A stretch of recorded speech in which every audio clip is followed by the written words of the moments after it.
Bom dia, meus amados irmãos, a graça e a paz do nosso bondoso Deus e o amor do nosso Senhor e Salvador Jesus Cristo possa ser uma constante em nossas vidas durante toda essa semana que nós estamos iniciando.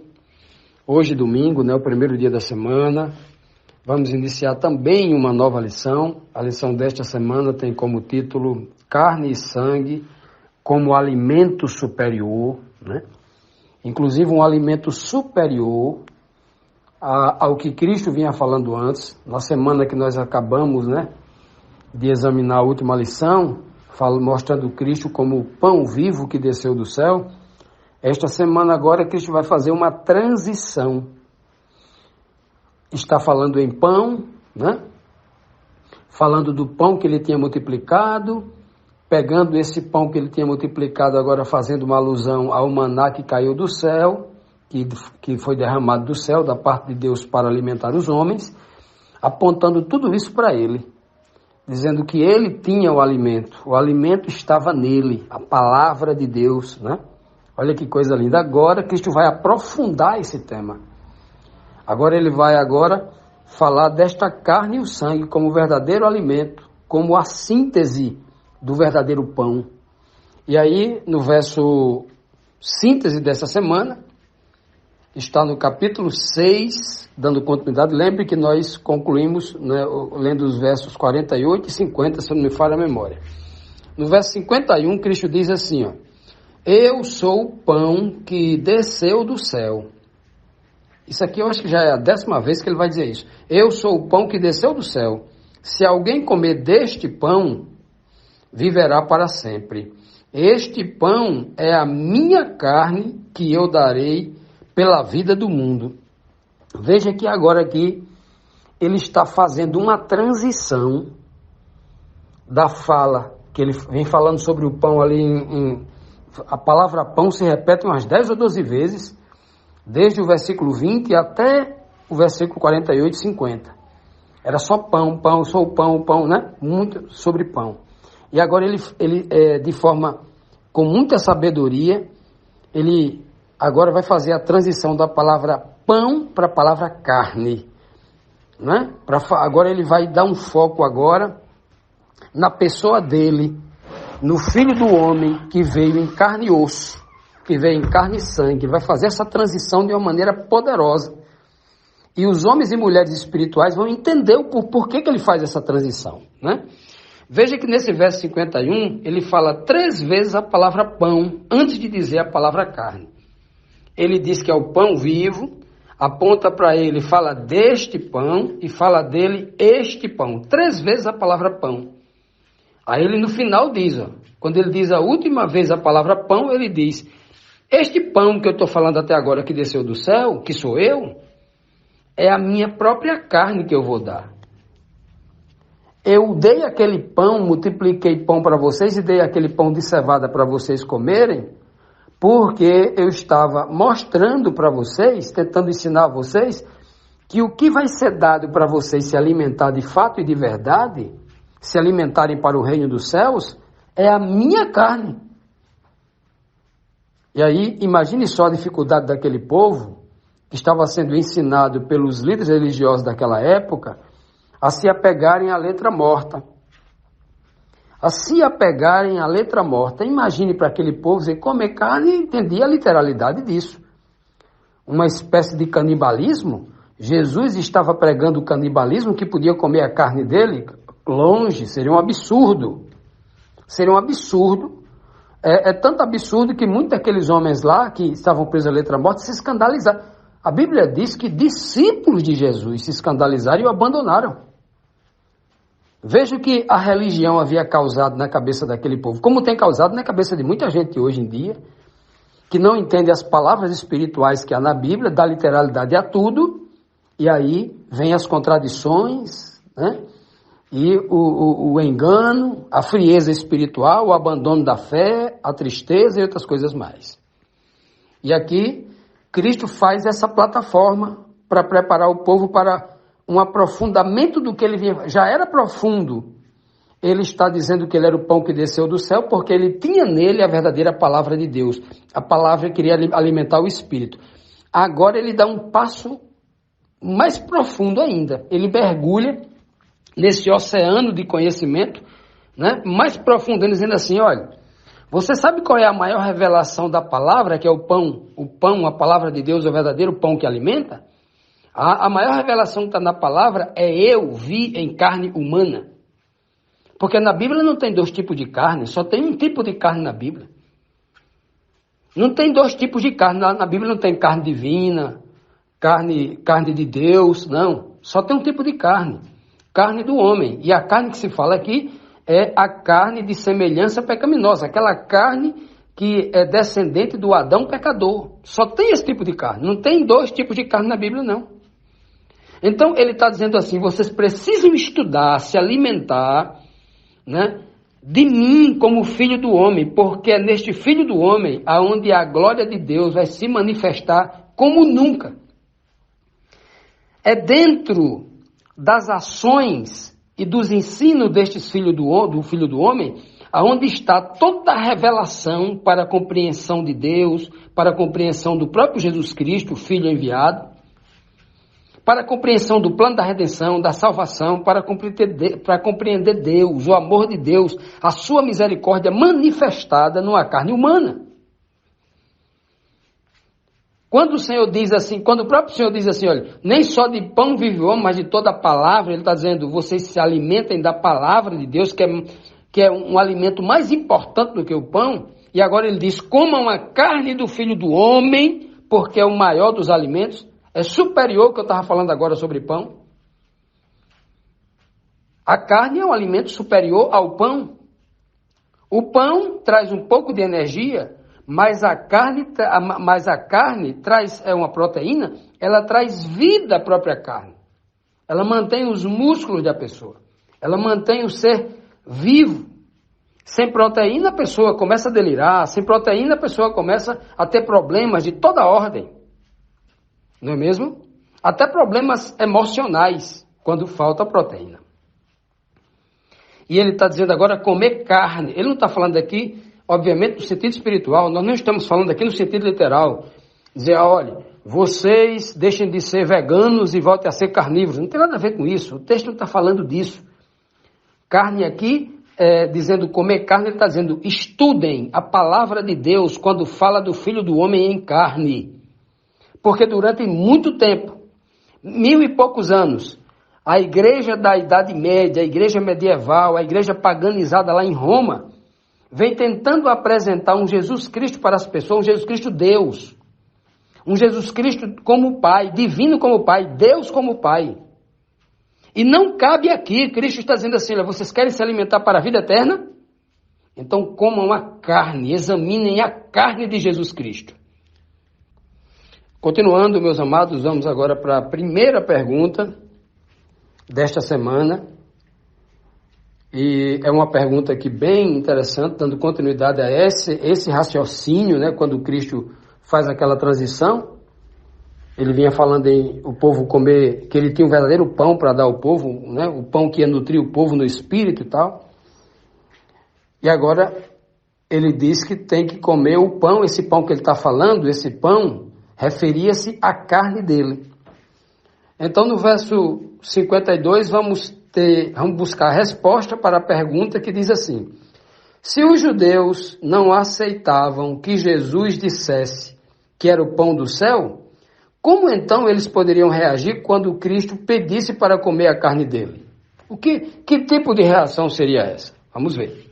Verso 52 diz assim, então os judeus começaram a discutir exaltadamente entre si.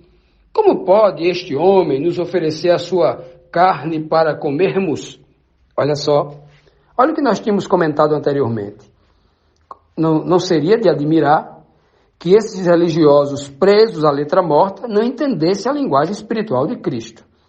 E eles entenderam literalmente, olha. Em outras palavras, como disse, como é que é? Esse sujeito aí diz que é mestre, mas parece um maluco.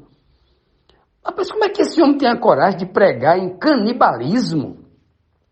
Como é que essa pessoa está dizendo? Isso diz que é um mestre e está dizendo que tem que comer a carne dele? Que loucura!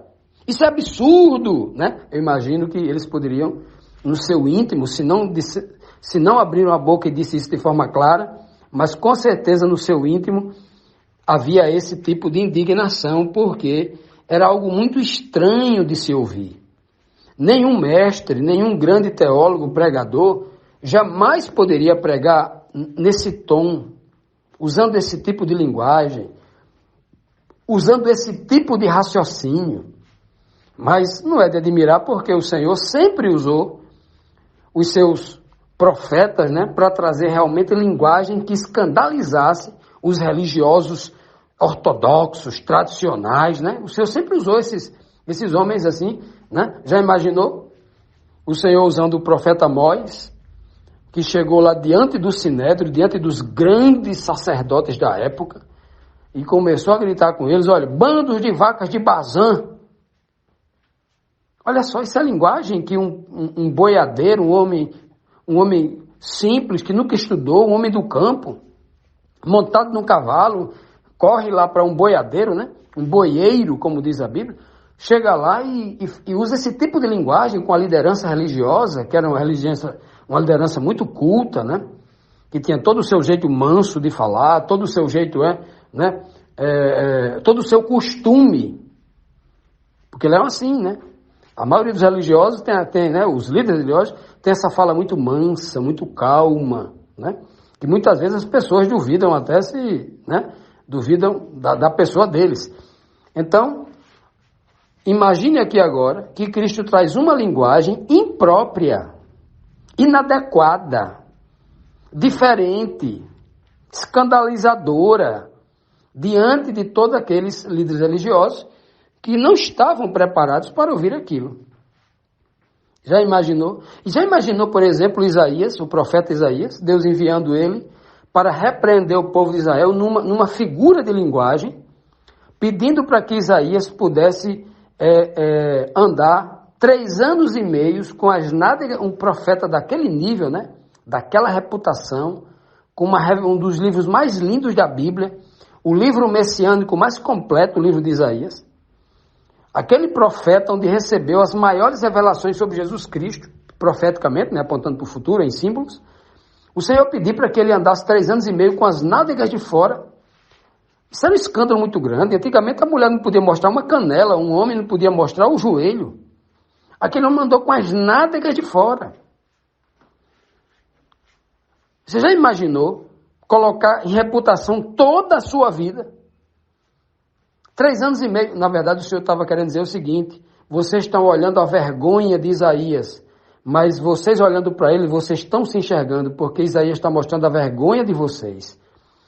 Vocês é uma vergonha, porque vocês estão oprimindo os irmãos, os seus próprios irmãos. Vocês estão explorando a viúva, não estão dando a parte da viúva, do órfão, do estrangeiro.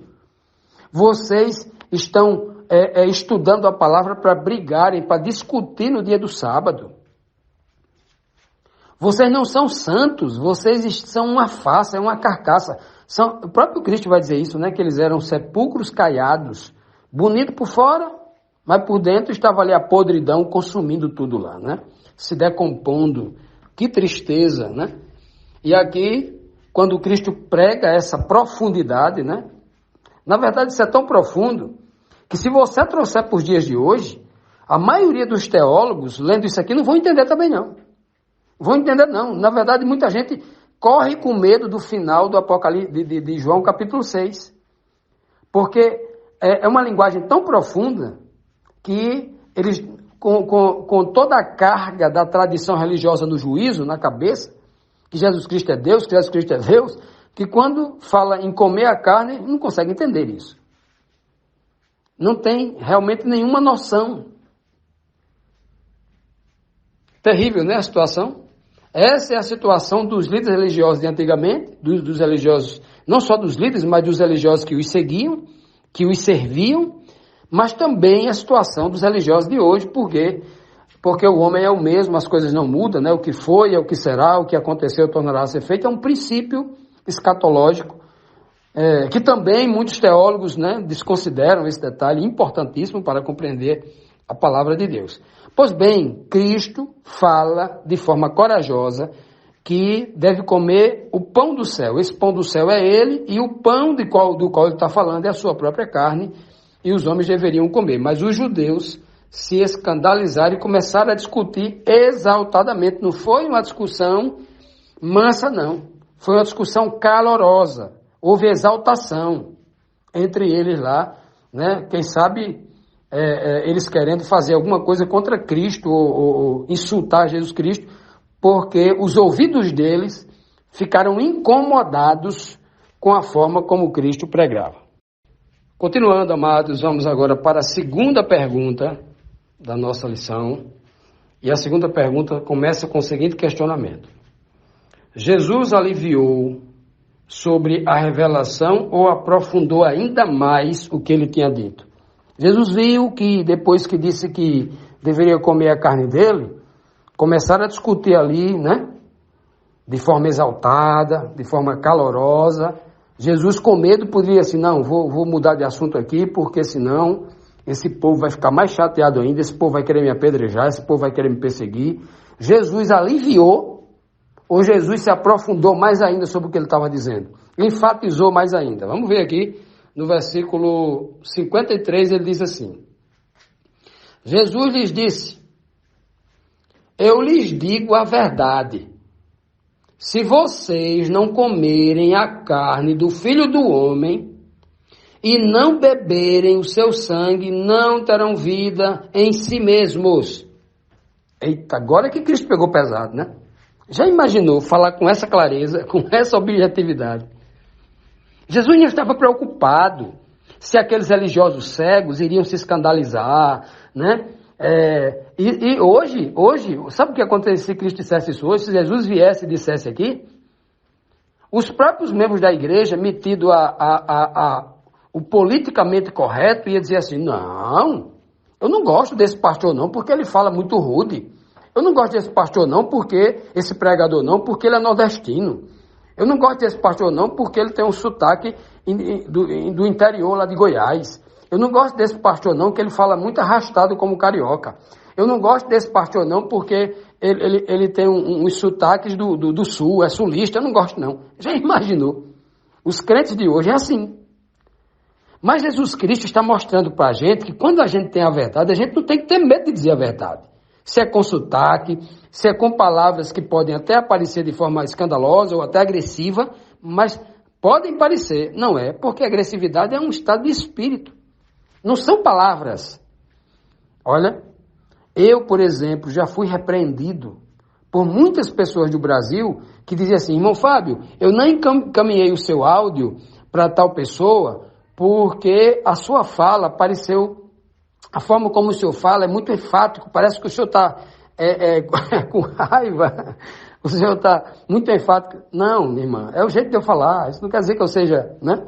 E a gente tem que se explicar isso porque os religiosos de hoje, eles não estão preocupados com o teor da mensagem, com o que está se dizendo na mensagem, mas com o título de quem está falando, com o tom de voz de quem está falando, com o sotaque de quem está falando. Se porventura alguém errar uma frase, né, uma dessas palavras que é um trava-língua, errar alguma coisa, ele já questiona, porque a pessoa não é culta, porque... E a mensagem? A mensagem que foi dita, ela é verdadeira? O que importa? É Jesus Cristo vir falando em hebraico erudito, ou como ele falou na língua pobre em aramaico para aquele povo, ainda disse mais isso. Isso que era duro. Se vocês não comerem a carne do Filho do Homem, vocês jamais terão vida em si mesmo. E aí entra outro problema. Porque tem gente que torce o texto de João 5,26, quando Cristo disse que só o Pai tem a vida em si mesmo. E o Pai que tem a vida em si mesmo, que é a fonte original da vida, deu também para que ele também tivesse. Ele não tinha. Mas o também passou a ter também depois. E ele diz, olha, está vendo? Cristo tem a vida em si mesmo, então Jesus é Deus também. Ele não é homem não, ele não é em carne não. A gente está com o anticristo, porque o anticristo disse que Jesus não veio em carne não. Mas olha, realmente Jesus é Deus porque ele tem a vida em si mesmo. Aí Cristo vai dizer aqui agora, ó, se vocês comerem a carne do Filho do Homem, vocês também terão vida em si mesmo. E agora? Olha o problema que esses filósofos aí, bebendo do vinho de Babilônia, não vão ter palavra para explicar isso. E agora? Ter vida em si mesmo significa ser Deus? Ter vida em si mesmo significa ser divino? Não, nenhum homem jamais será Deus, nenhum homem jamais será divino. Os homens, no máximo, terão a divindade habitando neles, mas jamais será divino, jamais será Deus. Homem é homem, ser humano é ser humano. Já pensaram nisso? Pois bem, e essa é a verdadeira contradição da vã filosofia que tanto existia antigamente na cabeça desses religiosos, confusos, muito presos à letra morta, que hoje em dia, apesar de vivemos a era do conhecimento, com todos os recursos de pesquisa, com abundância de informação, né? Mas continuam com a mesma mentalidade ortodoxa, a mesma mentalidade escravizadora que vem da tradição e dos costumes religiosos, que eles colocaram sobre a lei de Deus, sobre a palavra de Deus. Por isso que Cristo disse, vocês invalidam a palavra de Deus, invalidam a lei de Deus, por causa dos vossos costumes, das vossas tradições. Vocês estão invalidando. Olha, a lei de Deus ela é superior, a palavra de Deus tem que estar acima de tudo. Então a palavra de Deus diz, se vocês comerem da carne do Filho do Homem, vocês terão vida em si mesmo. Se vocês não comerem a carne do Filho do Homem, vocês não terão vida em si mesmos. Olha que coisa linda, né? Olha que pregação dura. Quem teria coragem de falar desta forma naquela época? Né? Muita gente me questiona por que eu falo assim. Ora, se o meu exemplo é Cristo, eu não estou aqui para agradar líder religioso, nem dono de igreja nenhuma, por que eu não teria coragem de dizer como Cristo disse a verdade? Eu tenho que ter a coragem de falar como Cristo falou. Olha, tem religioso cego aí que está mentindo para vocês, dizendo que Jesus Cristo é Deus porque ele tem vida em si mesmo, porque o Pai deu a ele ter a vida em si mesmo. João 5,26. Mentira, ter vida em si mesmo significa que você é um Deus ou é um divino, não. Significa que Deus lhe concede aquilo, é uma concessão. E o próprio Cristo está dizendo aqui, ó, né? Cristo não diz, vocês serão deuses como eu. Não. Na vida eterna eu serei o cordeiro e vocês serão as ovelhas. E eu apacentarei vocês. É o que ele vai dizer, né? Não, a Bíblia diz que esse corpo corruptível se revestirá da incorruptibilidade. E este corpo mortal se revestirá da imortalidade. A Bíblia não diz que este corpo carnal será revestido da divindade. A Bíblia não diz que o homem deixará de ser homem e o homem passará a ser divino. Porque senão Adão já teria sido feito divino, né? Ou seja, superior a Satanás, que não é divino. Já imaginou? Já parou para imaginar, meus amados irmãos, que nível de confusão a filosofia que entrou dentro da igreja para tentar adulterar uma palavra simples, escrita para homens e mulheres simples, tentaram, né, agradar os homens que gostam das coisas sofisticadas, segundo as suas próprias cobiças, segundo as suas próprias mentes debilitadas. Pois é, esse é o problema. Temos que ter a coragem de Cristo para pregar a verdade que Cristo pregou, do jeito que ele falou, buscando entender o sentido espiritual profundo que ele quer nos transmitir. Que o Senhor nos dê desta revelação, deste Espírito, para entender a sua verdade, que é o que importa. O restante, o Senhor acrescenta à nossa vida. Em nome de Jesus.